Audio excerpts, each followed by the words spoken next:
Children in prisons have, because of their mother's crimes, been denied to fully enjoy their rights.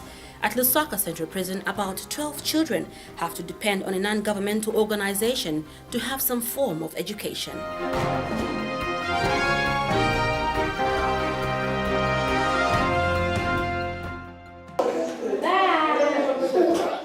Playing around, enjoying their childhood is a normal and daily activity for any child.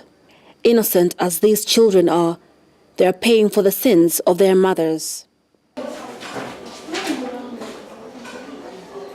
These are but a few of the silent children languishing in Zambian prisons.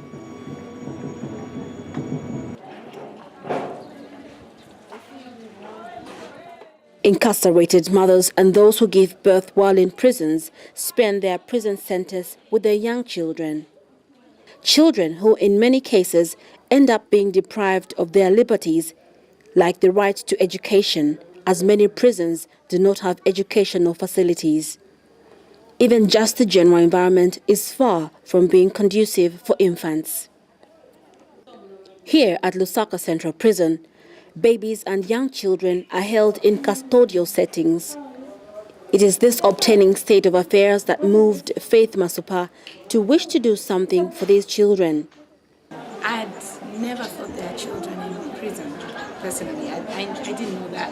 I knew there were women in prison and even juveniles, but I had no idea there were children. And I think for me, I thought of my own children at home. How much I care for them and what kind of environment I would want for my own children. And I think for me, I felt God gave me a burden. I didn't have much resources, but I thought I should make a difference, and hence writing to the prison authorities and even to the Home Affairs, Ministry of Home Affairs, seeking permission to set up a class within the prison for the children. Because I thought, what kind of children would come out of a prison environment? These are not prisoners to start with. They're just circumstantial children, because maybe their parents have found themselves in such a circumstance. In a small way, Faith is providing some basic education support and food to these children and their mothers. About 43 children, and they all had to be in this particular class. And I thought it was a bit too small for them to all be grouped up. But I also felt it's a great environment for them to be all away, from the usual prison environment into a befitting class for the children. My passion is to ensure that on an individual basis, I've tried my level best as an individual, and as one running this organization. I've tried my level best to ensure that these children, who are Zambia's children, get this place. But this is what I can do on my own. I'm appealing to the corporate world there. Come in, let's join hands. Where we can work together, let's work together.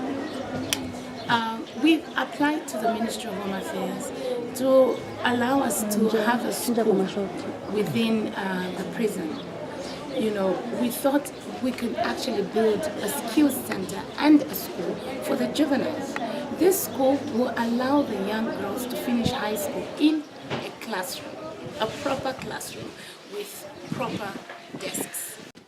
Misozi, not her real name, had a child while she was already serving her sentence for manslaughter. She's 17 years old. She entered prison 7 months pregnant, and her child is now 7 months old. Misozi shares her ordeal of raising a child in such an environment.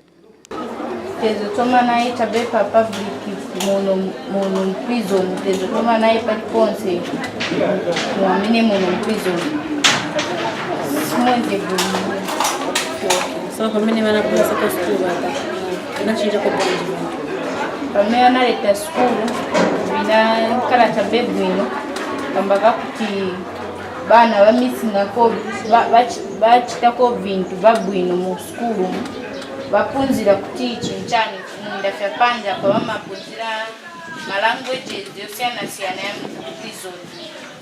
So chabwino vijana punzira language babwino. But what has the Zambia prisons done to ensure that circumstantial children are taken care of? Because we've had problems with taking our circumstantial children to schools because it hinges on security. So having initiated it and have it within the prison, it was actually a warm welcome. All right. Yeah. And how have you what? With support from our cooperating partner, Mother of Millions, engaging a teacher from out, they felt, well, they are part of the society. Well, we could have the skills of inmates within, but we didn't want to engage because there are people that they interact with every time, so they would have felt they are still like just in detention. They don't feel they are part of the society. All right. And before that, how was the arrangement? You know, what did the prisons have in terms of having the children educated and maybe even proper daycare, as it were? Well, initially, would say they could just be like another well-wisher coming on board, help them with this. We didn't have formal education as it is, like we would refer it to conventional education, where they would go and sit in a classroom, learn how to count, learn how to read. So it was just like, or somebody would come tell them, oh no, this is how you're supposed to live in prison, or this is how school is supposed to be. Not necessarily a program that was in place. Ordinarily, their stay in prison should be supervised by specialists in social work and child development, but none have been provided here. The aim of having such an environment for these children is to produce a child-centered environment. From what is pertaining on the ground, these children's human rights are clearly being violated. Faith's effort can only reach a few children under her now founded Mother of Millions organization. Government has a huge responsibility in taking care of these innocent children who are being denied their liberties on account of their mother's faults.